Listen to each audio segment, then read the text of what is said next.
Comment la Corée du Nord aurait volé 280 millions de dollars au projet Crypto Drift. On a de nouvelles révélations et honnêtement, c'est digne d'un film hollywoodien. Ça me rappelle les films d'espionnage et vous en parler dans cette vidéo, mais aussi on va parler de plein d'autres choses, l'impact du quantique sur Solana. On va parler aussi des sociétés qui continuent d'acheter du BTC, de l'Ether. On va parler de Ethena, gros changement sur Ethena. Donc voilà. Bonjour à tous et bienvenue sur Crypto Flash, la chaîne de l'actualité crypto. Les cryptos en légère hausse, BTC qui frôle les 70K, Ethereum à 2166 dollars. Et on va parler tout de suite, regardez, de Michael Saylor et Stratégie qui continue d'acheter du BTC. On a l'impression que c'est souvent les mêmes sujets, mais la semaine dernière, il n'y avait pas eu d'achat. Donc là, ils sont remis à acheter 330 millions de dollars, 767 000 bitcoins. Ils ont désormais 3,8% de toute la supply de BTC, c'est pas rien. Mais ils sont en perte latente, enfin ils ont une perte latente assez importante, ils ont 5 milliards de dollars de perte latente parce qu'en moyenne ça leur a coûté, ils ont payé leur BTC à 75 000 dollars alors qu'actuellement on est à 70K à peu près. Et il ne s'est pas les seuls à acheter. Bitmain, la société équivalente à MicroStrategy, mais sur l'Ether, eux, ils frôlent les 4%. Ils ont 3,98% de toute la supply d'Ether. Ils se rapprochent des 4%. Ils viennent d'acheter encore 150 millions de dollars d'Ether. Donc voilà, ça continue. En plus, eux, ils ont staké 70% de tous leurs Ethers. Donc ça devrait leur apporter, une fois qu'ils vont tout staker, entre 200 et 300 millions de dollars de bénéfices, on va dire. Au final, c'est pas de bénéfices, mais de revenus. C'est vraiment l'atout du staking et c'est les diverses sociétés, je pense, qui achètent des cryptos type Solana, etc., font aussi du staking, il me semble. Et c'est normal, ça permet de générer de l'argent et ça permet de justifier l'achat des cryptos aussi, même si bien sûr, ils espèrent, je pense surtout que l'Ether prend de la valeur, mais si entre-temps ils peuvent générer 2 à 3% de rendement, c'est quand même pas mal.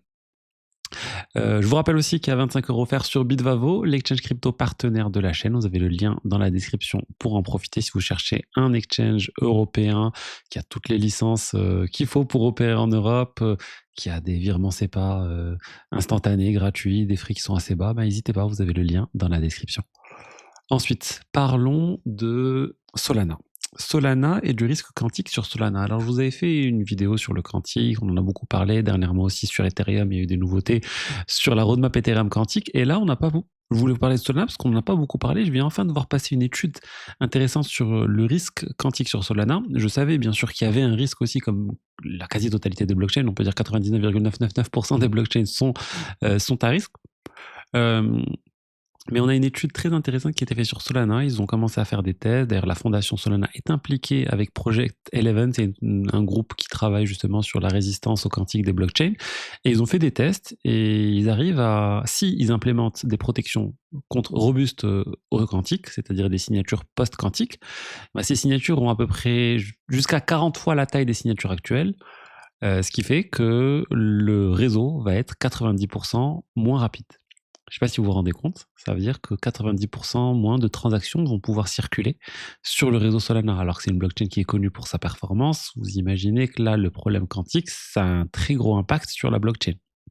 Et aussi l'autre point, c'est que contrairement à Ethereum et à Bitcoin, le modèle des wallets et des adresses publiques, etc., sur Solana fait que 100% de toutes les adresses publiques sont accessibles à n'importe qui sur Solana, et ce qui fait que si un ordinateur quantique qui sort, il pourra instantanément choisir de s'attaquer au wallet qui veut. Il n'y a pas cette notion de clé publique pas exposée parce qu'on n'a pas transféré des fonds, etc. Je parle des clés publiques, j'ai dit adresse publique, je veux dire, de toute façon vous avez compris, l'idée c'est que sur Solana, il y a plus de risques sur l'aspect casser les clés parce qu'elles sont toutes exposées par défaut, alors sur Bitcoin et Ethereum, c'est pas le cas. Il faut déjà avoir réalisé une transaction depuis son wallet pour exposer sa clé publique qui peut être cassée par l'algorithme quantique, par les ordinateurs quantiques, pardon. Mais bon, analyse très intéressante qui montre vraiment que toutes les blockchains sont impactées et que cette problématique qu'a Solana avec une réduction de la performance, c'est la même chose qu'il y a sur Bitcoin, c'est la même chose qu'il y a sur Ethereum, et c'est pour ça que pour moi, on ne peut pas envisager une mise à jour post-quantique sans imaginer en parallèle une mise à jour pour améliorer les performances du réseau avec des technologies technologie de type Zero Knowledge Proof comme le fait Ethereum, et pour moi, comme le Bitcoin sera obligé de faire. Mais voilà, on en revient à la difficulté de réaliser ce type de choses, c'est trop compliqué. L'autre solution, ça serait qu'on ait des signatures magiques, résistantes au quantique, avec une taille similaire aux signatures actuelles. Personne ne pense que ça va arriver, ça, mais bon, on sait jamais. Mais ça, j'y crois beaucoup moins. Donc voilà l'état du risque quantique sur Solana. Il y a du risque, mais bon, on le savait, comme je vous ai dit. Et Arc, la blockchain Arc de Circle, qui n'est pas encore lancée, eux aussi, ils viennent de publier leur roadmap post-quantique. Donc comment ils vont faire? Ils ont publié un certain nombre de choses. Ça sera dès le lancement, il y aura l'option, on va dire, de choisir des adresses post-quantiques, mais ça sera pas par défaut activé, parce que comme on l'a vu, il y a clairement des problèmes de performance, mais c'est intéressant qu'ils aient aussi une roadmap sur le sujet, et je pense que toutes les blockchains vont faire ce type de choses prochainement. J'en ai encore parlé la semaine dernière. Google qui, ils vont se mettre à jour en interne d'ici 2029 pour enlever toute cryptographie qui n'est pas résistante au quantique. Ils ont publié aussi d'un papier dernièrement dont je vous ai parlé. Donc vraiment, c'est en train de s'accélérer, le sujet quantique. Il faut prendre ça en compte. Il faut que les divers blockchains s'intéressent à ce sujet, parce que c'est maintenant qu'on se prépare, c'est pas en urgence. S'il y a une surprise et qu'on se rend compte qu'en fait, il y a un ordinateur quantique d'ici 2 ans, ça sera peut-être trop tard pour commencer à réfléchir à une migration. Voilà. Ensuite, on va parler du piratage du protocole Drift, 280 millions de dollars. L'équipe derrière Drift vient de révéler comment ça s'est passé, ce piratage, et comment ils en sont arrivés, comment des personnes de chez Drift en sont arrivées à signer des transactions qu'ils n'auraient pas dû signer, bien sûr. Et bien, c'est quelque chose qui a commencé dans la vie réelle. C'est quelque chose qui s'est pas fait uniquement à distance. Ça a commencé dans des conférences crypto dès l'automne 2025. C'est-à-dire qu'il y a eu des personnes qui ne venaient pas de Corée du Nord, qui ont échangé avec le protocole Drift. Ils se sont fait passer pour des traders d'une société de trading. Ils sont allés même jusqu'à déposer plus d'1 million de dollars en crypto dans l'un des vaults de Drift, pour montrer vraiment qu'ils étaient sérieux. Ils ont travaillé pendant des mois avec Drift, en faisant des ateliers, en testant des choses, en leur envoyant leur wallet dans lequel ils voulaient intégrer les vols de Drift, en leur envoyant des applications front-end qui allaient se connecter à Drift, en faisant des tests ensemble, en faisant des choses, et en ayant, comme je vous l'ai dit, participé à des conférences crypto, en ayant rencontré les personnes physiquement, leur envoyé plus d'1 million de dollars sur le protocole. Et tout ça, c'était dans le but de leur faire exécuter aux gens de chez Drift des logiciels sur leur ordinateur, du code sur leur ordinateur, qui allait ensuite prendre le contrôle sur l'ordinateur et ensuite réaliser des transactions et faire signer, en fait, tout simplement aux personnes des transactions qui allaient ensuite être utilisées pour prendre le contrôle de Drift. Et c'est ce qui s'est passé. Ça a pris plusieurs mois. Ils ont dit encore une fois que les personnes qu'ils ont rencontrées physiquement ne venaient pas de la Corée du Nord. Ça veut dire que c'était sûrement des intermédiaires, qui auraient été payés. Enfin, encore une fois, on ne sait pas là ce qui s'est passé, mais c'est vraiment un scénario assez incroyable de voir les piratages qui vont vraiment jusqu'au monde réel, et qu'on voit du social engineering extrêmement poussé. Les personnes derrière ce piratage seraient les mêmes derrière le piratage de Radiant Capital. C'était un piratage aussi très très poussé, avec des signatures qui ont été obtenues de manière très complexe. Donc vraiment, c'est la nouvelle tendance, ces piratages.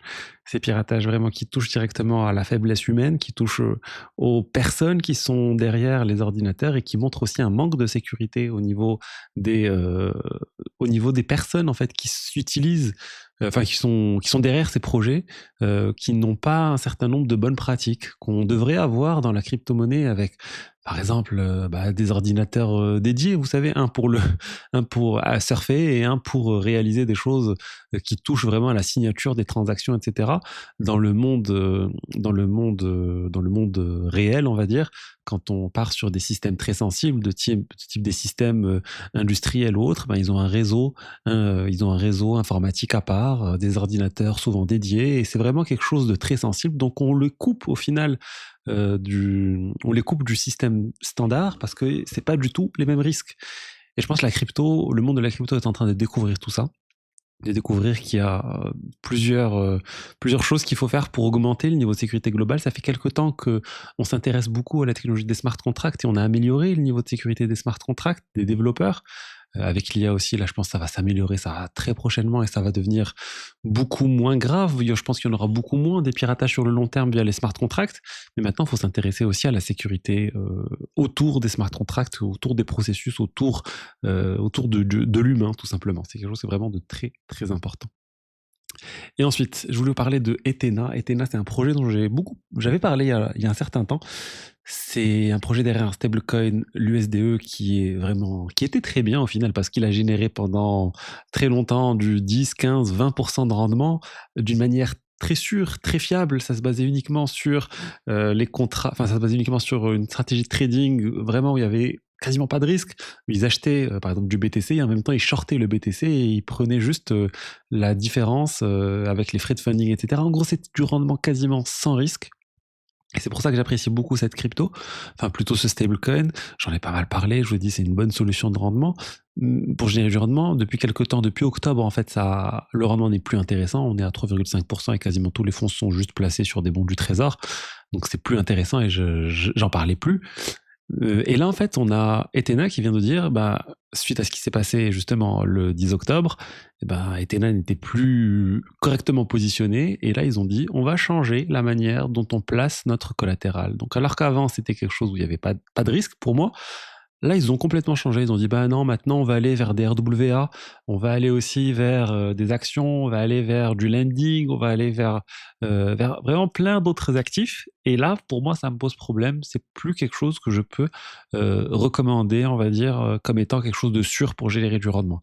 Alors, la bonne nouvelle, c'est que le rendement c'est sûr, il va augmenter. On sera plus à 3,5%. On va sûrement aller chercher les 7%, 8%. C'est très possible qu'il y en ait même plus ponctuellement.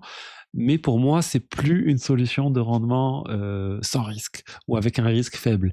On va passer sur un niveau de risque plus élevé, plus important. Alors, ça peut être adapté pour certaines personnes, mais voilà, c'est plus la solution par défaut, on va dire, qu'on peut recommander.